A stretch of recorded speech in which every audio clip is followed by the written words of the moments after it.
নমস্কার বন্ধুরা, আজকে আমি রান্না করব মূলো দিয়ে ট্যাংরা মাছের ঝাল।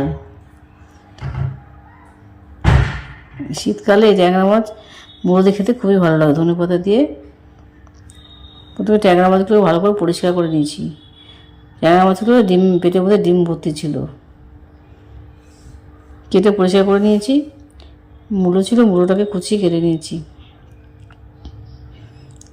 ধনেপাতা নেবেন, ধনেপাতা, টমেটো। প্রথমে নুন হলুদ দিয়ে ট্যাংরা মাছগুলো ভালো করে মাখিয়ে নিচ্ছি। এই ডিম ভরা ট্যাংরা মাছ খেতে খুবই ভালো লাগে।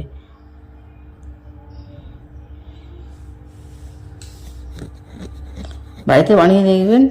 শীতকালে মূলো দিয়ে, কচি মূলো, নতুন নতুন শীতকালের মূলো দিয়ে ধনেপাতা একটু কাঁচা লঙ্কা দিয়ে খেতে খুবই ভালো লাগবে খেতে।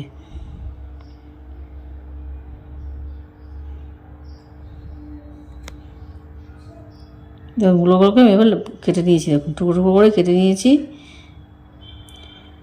পেঁয়াজ করি, নিচের গোড়াগুলো অল্প অল্প যে পেঁয়াজ বেরিয়েছে সেইগুলো নিয়েছি। তো একটা টমেটো আর একটা পেঁয়াজ নিয়েছি। প্রথমে কড়াতে তেল গরম করতে বসিয়ে দিয়ে ট্যাংরা মাছটাকে ভাজবো।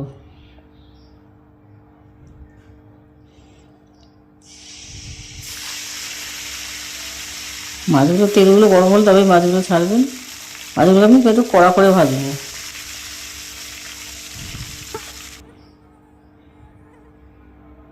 অল্প অল্প করে মাছ ভাজবো, একবারে বেশি বেশি মাছ আমি ভাজবো না, অল্প অল্প করে মাছটা ভাজছি আমি।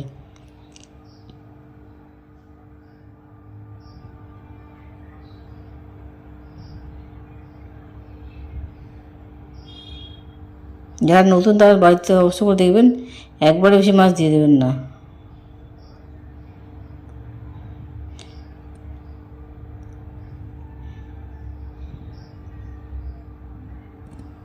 জ্যান্ত ট্যাংরা হলে আরও ভালো হয়।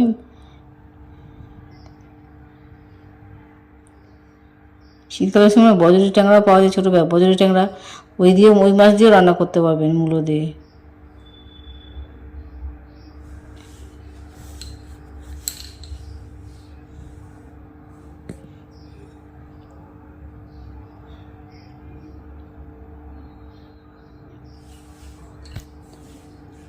বাড়িতে অবশ্যই মাছ রান্না করে দেখবেন।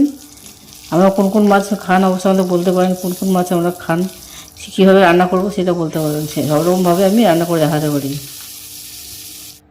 সমস্ত মাছ আমি এভাবে ভেজে নিয়েছি, কড়া করে মাছগুলো ভেজে নিয়েছি।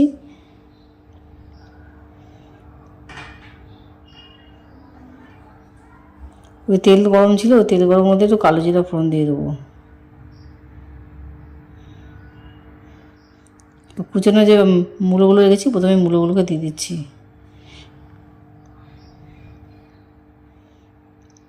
মূলোগুলো আস্তে করে ভাজবো আমি। কুচনো মূলোগুলোকে ভালো করে নিয়েছি, একটু ভাজা ভাজা করবো।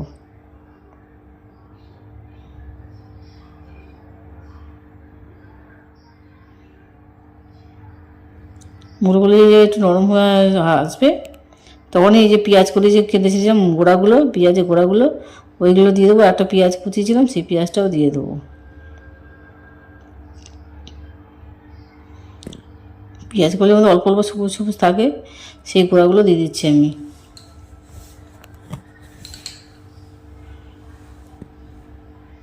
গরম ভাতে এই মাছের রেসিপি খেতে খুবই দুর্দান্ত লাগবে।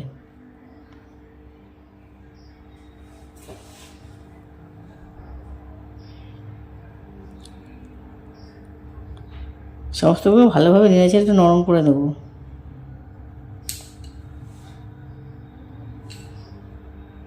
নরম হয়ে আসলে হলুদ দিয়ে দেবো, হলুদ লঙ্কাগুলো দিয়ে দেবো।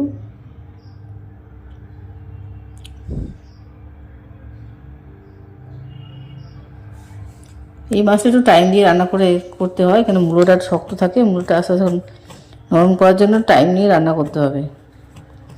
তাড়াহুড়ো করবেন না, গ্যাসটা কমিয়ে একটু আস্তে করে ভালোভাবে ভেজে রান্না করবেন।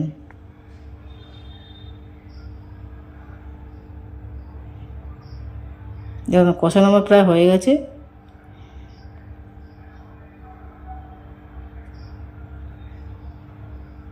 আর পরিমাণ মতো নুনটা দিয়ে দিচ্ছি।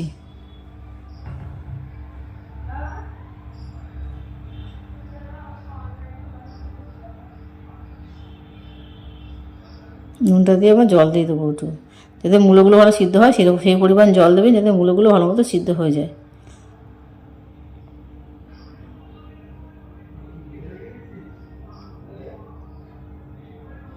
একটা ঢাকনা দিয়ে দেবেন, তা তাড়াতাড়ি মূলো সিদ্ধ হয়ে যাবে।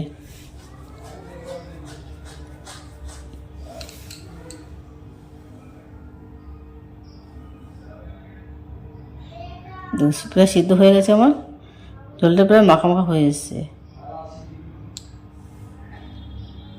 এরপর আমি ট্যাংরা মাছগুলো ছেড়ে দিচ্ছি।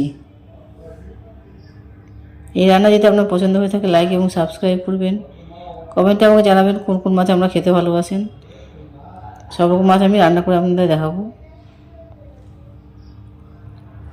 এই মাছগুলো দেওয়ার পর আবার সামান্য একটু জল দিয়ে আমি ঢাকা দিয়ে দেবো আবার। কিন্তু মাছগুলো আমার নরম হয়ে আছে, ঝোলটা যেন ঝালটা যেন মশলাটা ঢুকে যায়। তারপর আমি কাঁচা লঙ্কা উপর দিয়ে কাঁচা লঙ্কা ছিটিয়ে দিচ্ছি।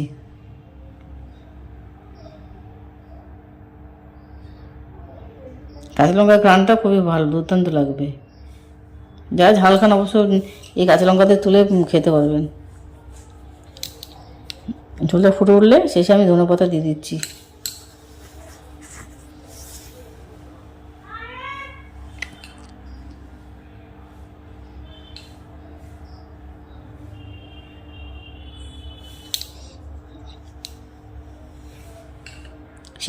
শীতের দুপুরে এই ভাত দিয়ে এই রেসিপিটা খেয়ে দেখুন, খুবই ভালো লাগবে।